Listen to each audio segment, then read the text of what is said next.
Hi, and welcome to this audio version of the Next Generation 911 FutureMakers podcast. For a full video version, go to www.NG911FutureMakers.com. This is Fletch. Thanks so much for listening. Remember to subscribe and enjoy the episode.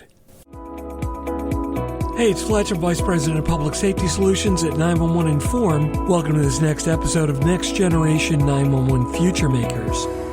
The FutureMaker series of podcasts is designed to highlight those special individuals in our industry that are bringing forth not only technology, but the next generation of 911 leaders. Joining me in the podcast studio via Zoom today is Director Tyrell Morris. Tyrell's the Executive Director of the Orleans Parish Communications District down in Louisiana. Thanks so much for joining us today. Welcome, Tyrell. Hey, good morning. Thank you very much for having me today. It's definitely a pleasure to be with you all, and happy holidays to everyone that's listening. You know, this was an absolute honor. I've been wanting to talk to you for a long time, and just chatting beforehand, our lives have actually crisscrossed right next to each other for the past, 15 years or more, but we never bumped into each other, and I just don't know how that didn't happen. But, I've never reminisced so much with somebody I didn't know. But anyway, so you've got a very interesting job down at the Orleans Parish. So first of all, let me clarify for myself and for everybody else who doesn't know, what is a parish? Yeah, so a parish is the vernacular that's used in the state of Louisiana. It's the same as a county, but the term here is parish. So we have 64 parishes in the state of Louisiana.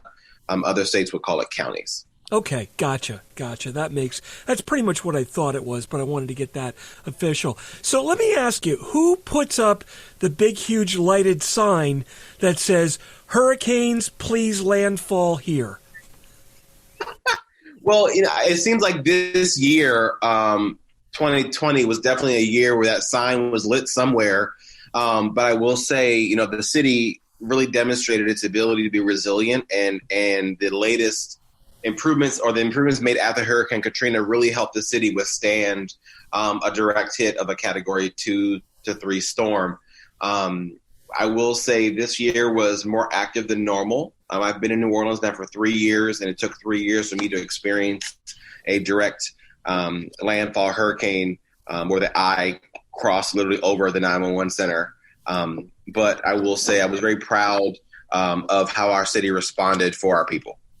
No, that's excellent. So you're kind of from what I've seen, you're a little bit of a technology geek, and you've got a nice center to play around with that's fairly active with emergencies. What have you done down in your center to kind of move you into the next generation of 911?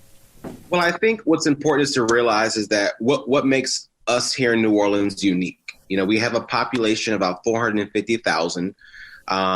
And so just looking at traditional call volume in a traditional residential community, our call volume should really only be about 200,000 calls. But because the city welcomes and loves and protects and feeds and celebrates with 18 million visitors a year, this agency ultimately we receive over 1 million calls of service a year.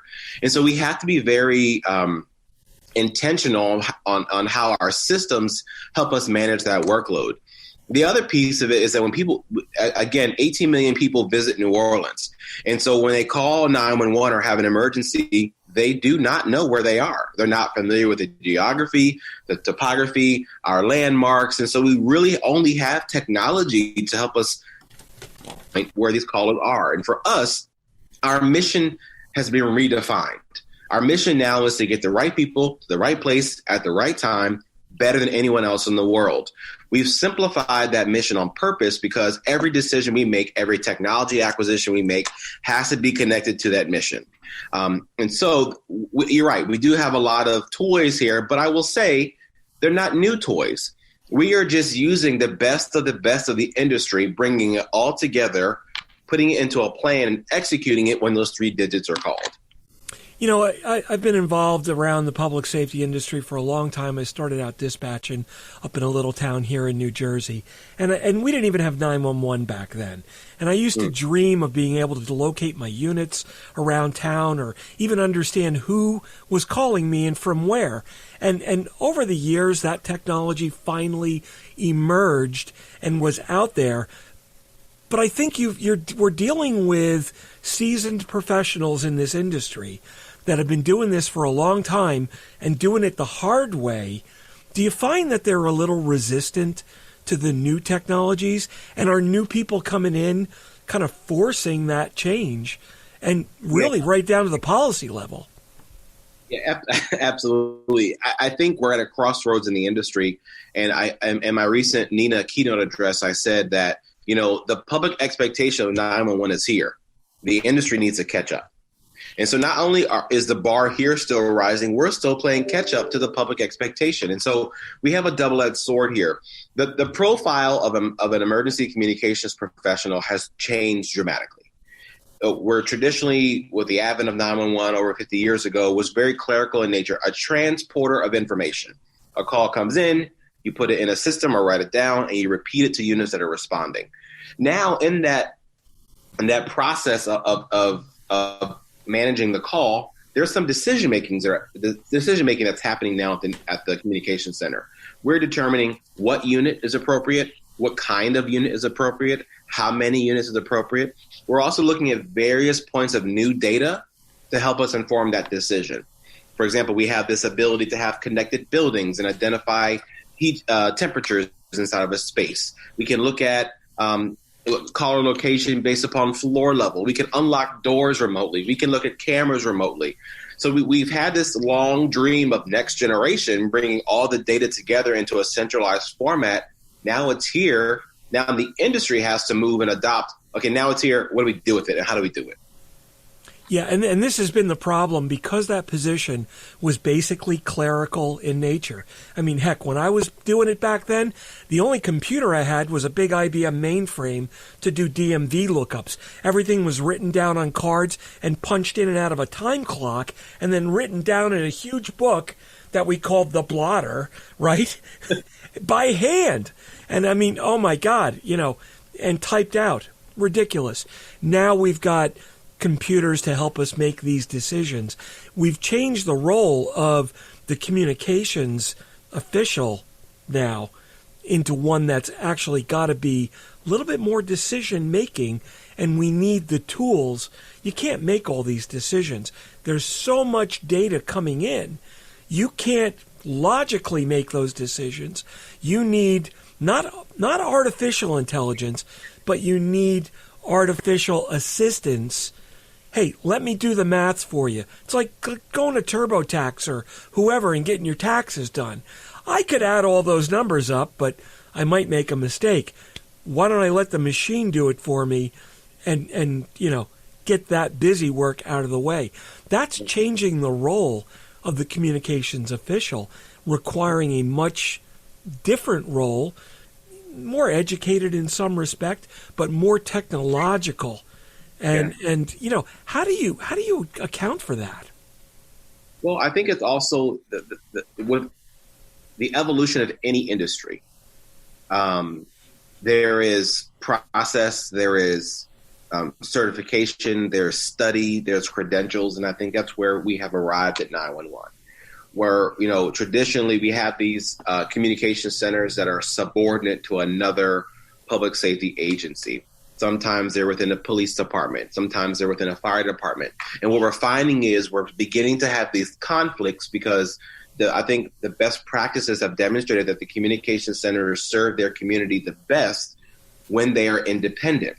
Independent meaning that they can truly have the ability to drown themselves in continuing education. And I give the example last week to someone. At some point, a fire department and a police department in some places may have been together under one organization.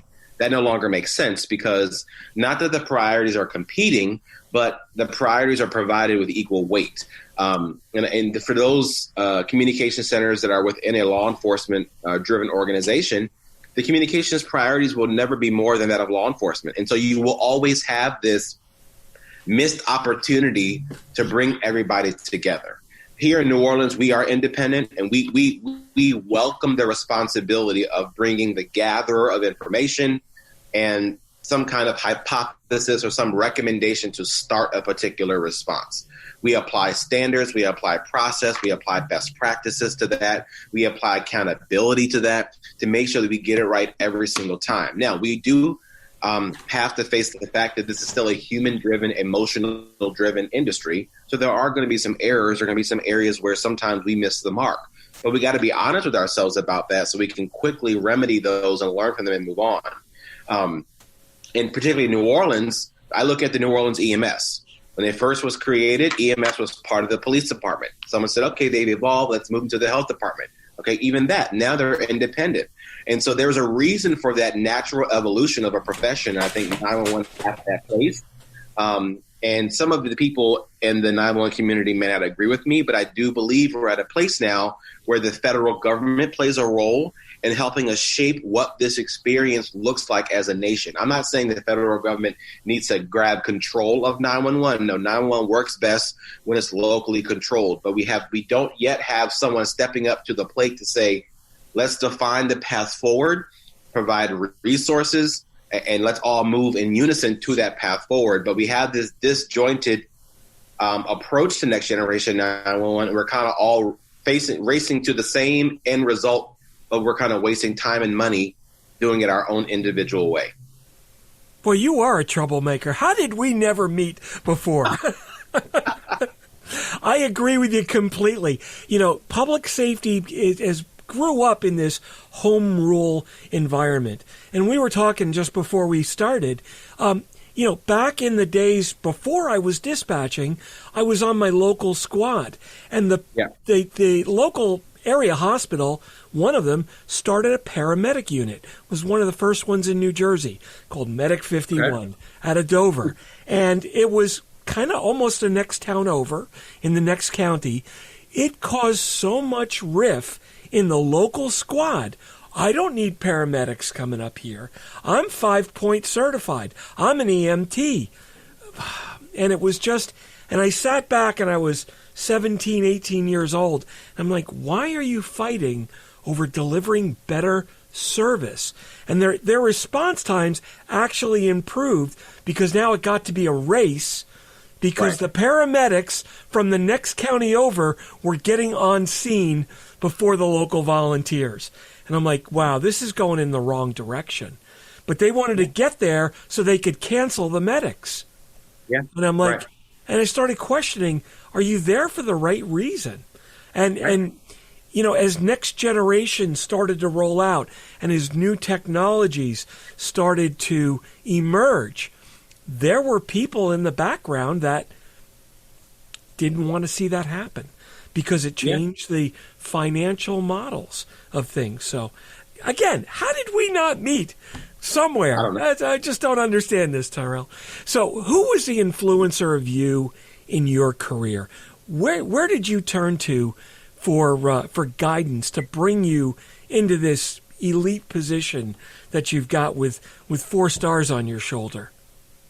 Right. Well, I would tell you, in all honesty, this was not my goal. I left a pretty high-profile job in D.C. Right before I got married, and I came to New Orleans because I wanted to not be the one in the front.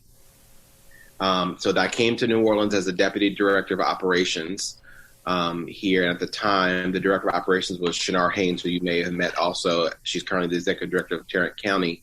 So she brought me here as her deputy. And the agency has newly consolidated. It was just figuring itself out. And, it was a big lift. But, hey, we pushed through. Shinar moved on to Tarrant County, and then we had a newly elected mayor, and she was really looking for some bold leadership to help redefine and really maximize the potential of this organization. She knew that we had the opportunity to do more. We had the ability to really serve our people better if we had support and a leader with a vision. And so when she asked me to take on this role, I said yes. But now I'm all in. Troublemaker. As John Lewis told us, we get in good trouble. I think what the mayor saw in me was someone that was honest, someone that was not afraid to take the first step, not afraid to, we know this is going to be a rough journey, and I'll stand guard to protect everybody else as we travel this journey. We know on the other end of this, we're going to win the battle. We're going to win the war, but we're going to come out with some bumps and bruises. And I don't get me wrong, we've had those moments, but my 2.5 years in this role have been incredibly rewarding. I have fallen in love with this city, with this staff, and they have embraced me with such well opening arms. But your question as far as who I turn to for guidance, of course, to my leadership that put me here, but also to my team. I often ask them, I'll sit on the bridge and have a very informal conversation about what they're thinking about life, and I'll give them a look in. Hey, I'm considering this decision. This is where it's weighing on my heart. What do you think? And you'd be surprised how much insight they have, even if it's not a decision directly related to their work, but they know it's a decision that will affect the agency or the mission of the organization or the public safety team as a whole. They provide incredible insight. Also, my husband at home, we often at night when we get home from work, we ask how your day was, and I take that opportunity to share a bit. And I just love the perspective that I get from him. And then, of course, ultimately, I got my mom. So my mom just retired from public service, and so I can always call her and say and run a challenge or an idea. It doesn't always have to be bad stuff, but just things I'm thinking. A pastor, and she gave me some incredible insight. And so I do have that team. One thing I will tell you this, and it's the moment of vulnerability for me, honestly. Leadership can be lonely. Leadership, the higher you go, the lonelier it can be. And I know, just talking from fellow 911 directors, is that when we have our moments by ourselves, in the shower, getting dressed, when there's no one there and we just have ourselves, that's the moment where we really begin to, not say spiral, but we have our most vulnerable thoughts. But to me, I think that's where I have my most growth. And so I say this a lot, that people just need to understand that the leaders are still humans. They need love. They need hugs. They need hey, how's your day? The position itself comes with a little bit of intimidation because it's always the person having to make the tough decision sometimes. And so that may scare some people away from just interacting in general.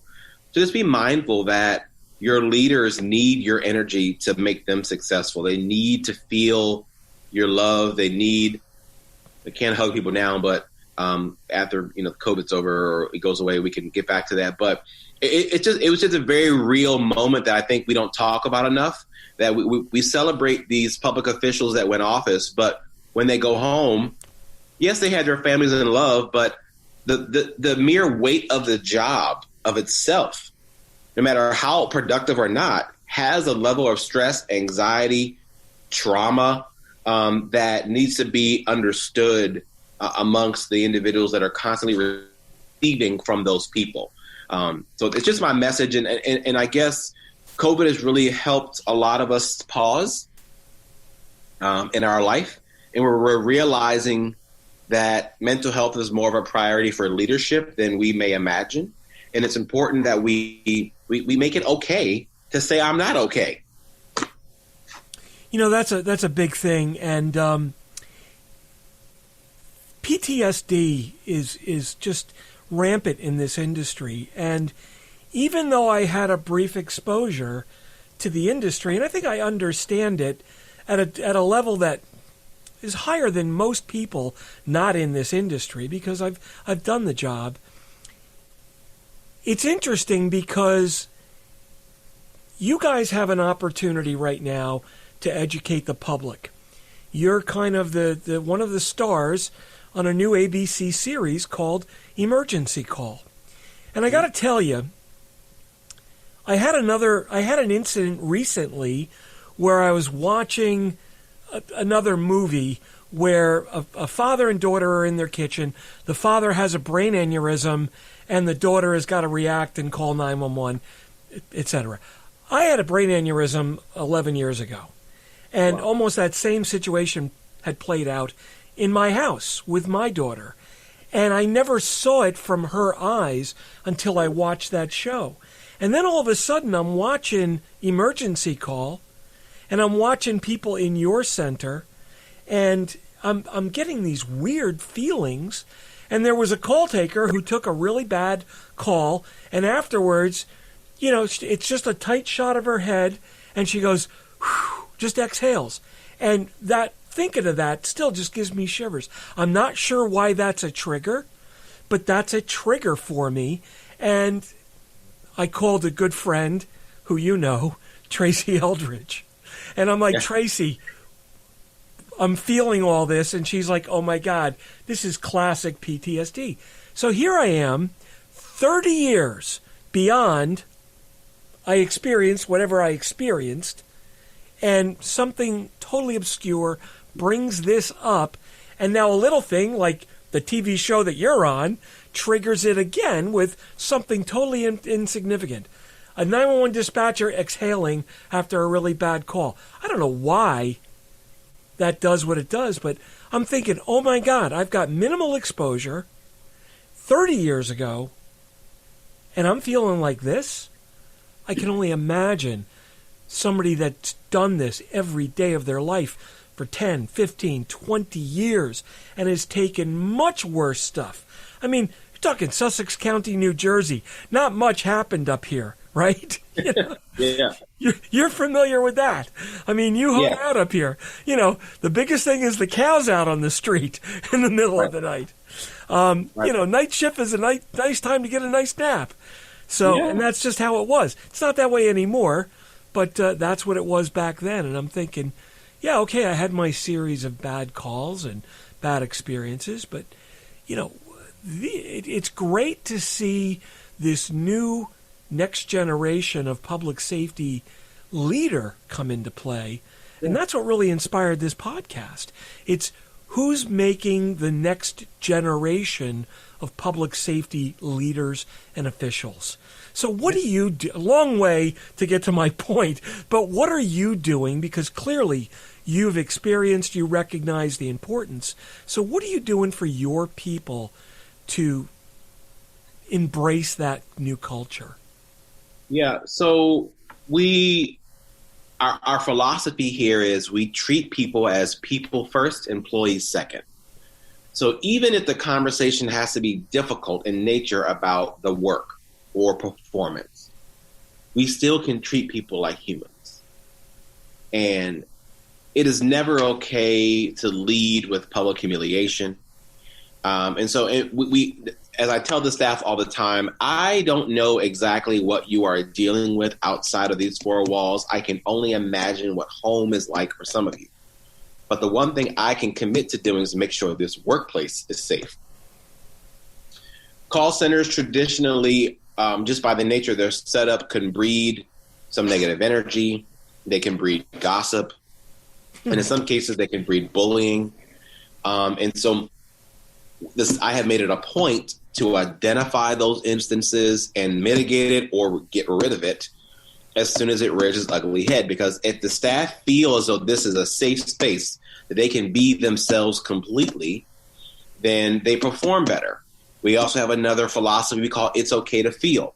When I got to New Orleans, I immediately identified that those individuals that worked in 911 when it was run by the police department, they kind of adopted that police department mentality that leave my feelings at the door, I'm here to do a job. But what that has translated to is that our staff were sounding like robots. They had no empathy. They were disconnected with the caller. So now once we introduce the idea that it's okay to feel, it's okay to cry, it's okay to be upset about what just happened, but let's manage that emotion as healthy as possible. and get your resources. So we have a mental health partnership with a company called Blossoming Minds, where staff can get referred. They can come to the site post-incident. We have a quiet room that's set up with decompression and mental tranquility space. We do aromatherapy. We often do yoga on our front lawn for our staff on their off days. We invite them to bring their families, of course, pre-COVID. So we do like family events where we'll get a blow-up TV screen and a moon bounce and say, hey, bring your kids after school today. We're going to just jump around and blow some steam. So we try to be holistic in our approach to employee health and wellness.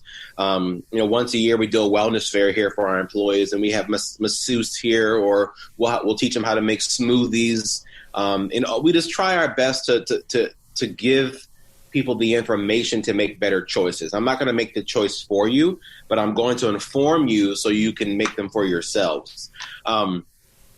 As far as our recruitment, we have changed the profile of our employee that we want to recruit. We're not looking for someone that can type fast. We can teach that. I'm not, and the same thing with leaders. I'm not looking in the tagline I use in the leadership recruitment process for supervisors and managers. I'm not looking for good leaders that are good at their fingertips. You can type fast, you can work CAD great. That does not faze me as far as identifying you as a future leader. I need you to be a leader at your core.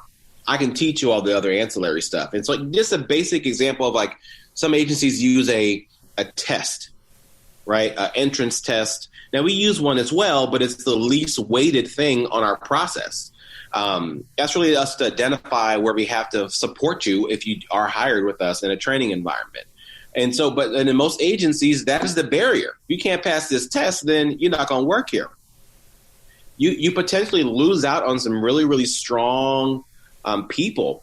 We also have these other ridiculous requirements.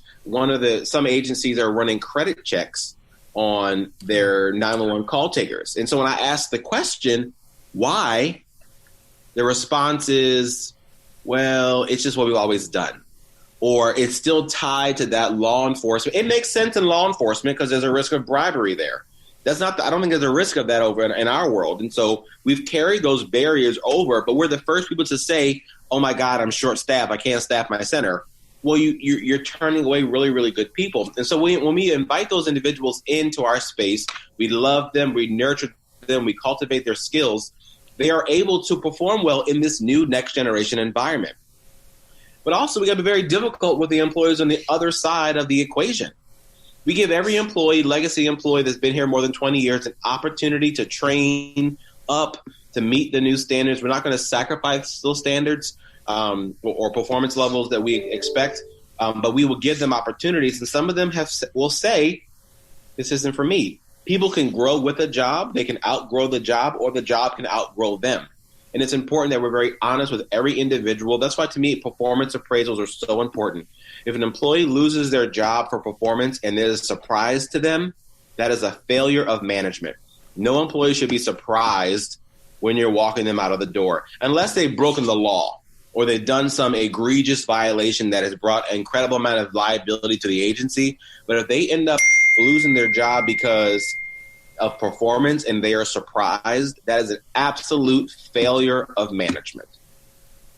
How do you manage your public exposure? So you've got TV crews in there, you've got them filming your dispatchers, and to the non-initiated, 911 messed up, this person died. Well, no, hang on, roll it back. 911 did exactly what they were supposed to do.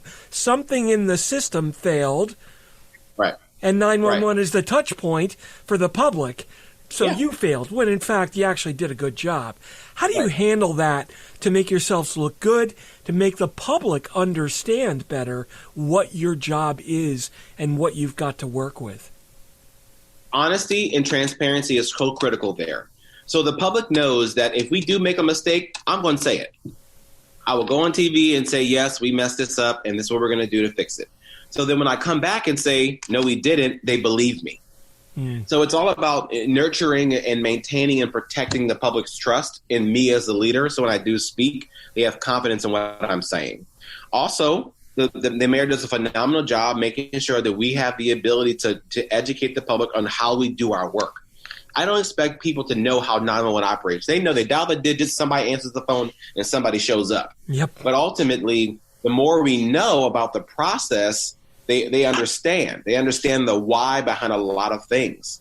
And I'm also in here not throwing, like, for example, if there's a failure or something didn't go so well with one of our public safety agencies, I'm not on TV saying, call them. As get out of my face is their problem. But no, we talk about what's our unified message as a team. We're going to be honest, but we're going to deliver this message so there's a commitment to the public that we've identified this and we're all going to work through this together. Right. And then you're running You mentioned the TV crews. I'm sorry, you mentioned the TV crews. I will say for ABC, they did a phenomenal job to be less disruptive as possible. So pretty much they had the same 4 consoles. The cameras were stationary and set up, and my people just worked, and they just captured the footage in real time. They weren't in the way. They didn't disrupt any processes. They kind of just set their equipment up to kind of capture as much as possible in real time and let the normal pulse of the organization transpire, and they captured that authentic experience. How did the call takers that were under the microscope, so to speak, did you have to pick the right person to be there so that you were able to capture a natural environment? So there definitely was a casting opportunity there. One, we offered people the opportunity. We didn't tell anybody they had to. And then so individuals that that stepped up, we made sure that they were individuals that we were confident would represent the agency well. And because it's not just the agency, but we knew that this show was going to represent the industry as a whole.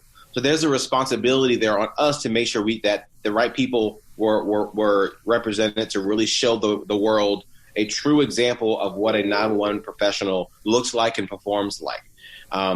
They also understood that me as a director, I reviewed every single call before it hit the air. And there hasn't been any that I had to reject, but just the fact that they knew that I had that ability to say no, that they were not going to be embarrassed on national TV, that gave them a level of comfort to kind of let the things happen naturally. But to date, I haven't had to exercise that veto on any of the episodes because I think they really captured the truth of what's happened. No, that's fantastic because it takes both sides to play in order for that to be successful. And I think that show was very successful because it highlighted the issues that exist in the industry without going way down into the weeds where you're going to turn off the non-techie people. Right. Because people don't understand. You know, they know that, hey, if I pick up this device, I can get an Uber, I can get a Domino's pizza. You know, why doesn't 911? Well, 911 doesn't work the same way Uber and Domino's does. And you know what? It's starting to now. Those are new technologies, right? Again, back into, hey, let's do it a little bit different. Is it safe? Well, yeah, it is actually safe. And it's okay to be right 90% of the time. Right. You know, people start engineering for the edge cases. Oh, well, I might not get it right 2 or 3 times. Right. Well, does that mean you're going to turn away 97 others where you do get it right and a lot better? Right. You know, it's an interesting place to be. But again, I think it takes a leader. It takes somebody with a set that will go out in front of the public and take a calculated risk, but have the data to back it up, saying mathematically, this is the right thing to do. This will drive us forward into the end game, and that's why you hired me. Let me do my job. Right. Absolutely. You are spot on, and I think us as government entities, we haven't often been very open to new. We haven't been open to risk, to try something new. But I think that is changing. This whole idea of cloud-based 911, cloud-based CAD. 5 years ago, a vendor would not even have gotten an appointment to have a conversation. Yeah. But now, I think we understand the value of that flexibility of having things in the cloud, having our data accessible by the good actors in the world. But also the advent of cyber attacks. I think when the infrastructure kind of self-crumbled, and I think that the people who their profession is to permeate those networks, they've been successful. So now we have to reimagine. We got to build a new security system for our own data because the bad actors have found ways to get through it. And that is becoming very expensive, very complex, just like the 911 industry has evolved, the cybersecurity industry has evolved. And so when you transition things to the cloud, you really transfer the liability to the experts. And it's okay to tap out and say, we are no longer the experts in cybersecurity keeping our data safe, so I'm going to host it in a cloud where they have thousands of employees whose number one job is to protect my data. Here you go.